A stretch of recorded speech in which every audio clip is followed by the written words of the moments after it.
ياسمين الرئيس انفصلت عن هادي الباجوري، ودي مش أول مرة على فكرة. كانوا انفصلوا قبل كده ورجعوا لبعض. كانوا انفصلوا في فبراير اللي فات ورجعوا لبعض تاني. وطبعا هي قالت ان هو كان بيقلل مني بسبب التصريحات اللي كان بيقولها الفظيعة اللي كان بيقولها هادي الباجوري.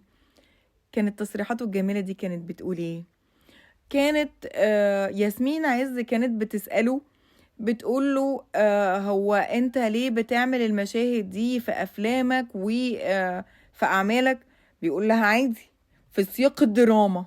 ايه المشكلة؟ طالما في سياق الدراما مفيش مشاكل. قالت له طب الجمهور بيقول هي لو مراتك، ما هي مراتك ممثلة، ترضى انها تعمل المشاهد دي؟ يرد بقى ويقول ايه؟ اه عادي ارضى، ايه يعني؟ طالما في سياق الدراما تتباس عادي. في واحد يقول كده عن مراته؟ عادي. تعمل مشاهد رومانسية عادي. ايه يا ابني ده يا ابني؟ ده الواحد لما مراته تنزل حاطة روج ولا لابسة حاجة ضيقة بيقعد يقول لها ايه اللي انت لابساه ده؟ قومي غيري البتاع ده. ده ده حتى وهم مخطوبين بيقول لها ايه اللي انت نازلاه ده؟ مش مراته حتى وهما مخطوبين يقولها ايه اللي انت نازله بيه ده؟ ده ما ينفعش تنزلي بالمنظر ده، ما ينفعش تلبسي ضيق، ما ينفعش تحطي ميك اب اوفر، ما ينفعش مش عارفه تعملي ايه. وانت عادي كده مسلمها نظمي سالت ايده خالص. كان لازم تعمل كده، ايه كان لازم تنفصل، ده قرار متاخر قوي. ايه الغيره؟ ايه الرجوله من جوه؟ ايه؟ طبعا هيقولوا الرجولة مش بالغيرة، والرجولة لا، الرجولة انك تغير على اهل بيتك. كانوا زمان بيقولوا ده حمش، ده مش عارفة ايه في بيته، ده اسد. فين يا حبيبي؟ ده انت ما حصلتش قطة حتى. مراتي عادي تعمل اي حاجة طالما في سياق الدراما. ايه؟ فين النخوة والدم واحنا مجتمع شرقي. شرقي، احنا مجتمع شرقي. ايه اللي انتوا بتقولوه ده وايه اللي انتوا بتعملوه ده؟ هو الوسط الفني ده عايز مننا ايه؟ انتوا بتنشروا حاجات للمجتمع ما ينفعش انها تتنشر، وما ينفعش ان الناس تعرف كده، ما ينفعش الاجيال الجديدة يعرفوا ان ده عادي. انتوا بتربوا الناس على ايه؟ هي الاهالي تربي وانتوا تفسدوا؟ هو ده الفن الهادف بتاعنا؟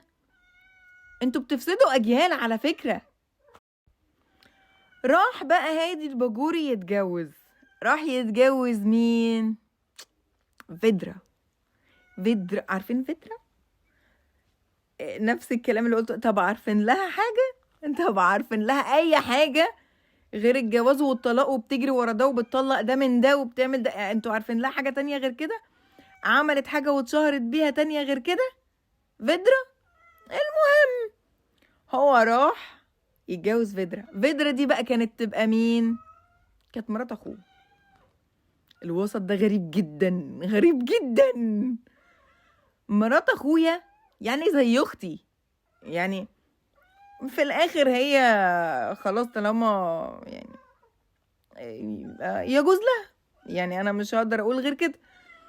بس قالت فيدرا بقى ايه؟ انا اتجوزت هادي الباجوري ليه؟ عشان انا بحب حماتي، وحماتي دي قعدتها ما يتملش منها. انا كان لازم احتقر العيلة دي احتكار، مش احتقر، احتكرها.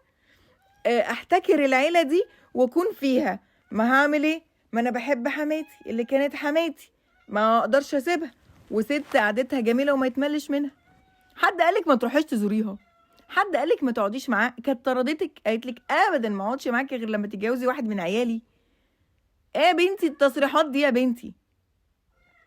يلا على العموم اهي فيدرا اتجوزت هادي الباجوري. حلو، ودي كانت تصريحات فيدرا عن الموضوع. فاكرين دينا؟ دينا الراقصة. دينا كانت متجوزة اخو هادي الباجوري، اوكي، سامح الباجوري. كانت متجوزاه. ولما سألوها عن فيدرا قالت دي شر، وهي سبب طلاقي من جوزي، وهي سبب الوقيعة ما بين حماتي وما بين جوزي. كانت تدخل ما بيننا وكانت بتوقع ما بيننا وانتهى الامر للطلاق، وراحت هي بعد كده اتجوزته. امال يعني هي عملت كده ليه؟ اكيد طبعا عشان تتجوزه.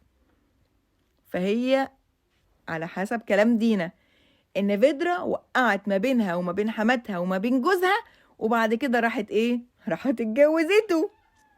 على العموم يعني شبه بعض، حبايبي عصافير كتاكيت، اذا كان هادي الباجوري ولا فيدرا. مبروك للعروسين.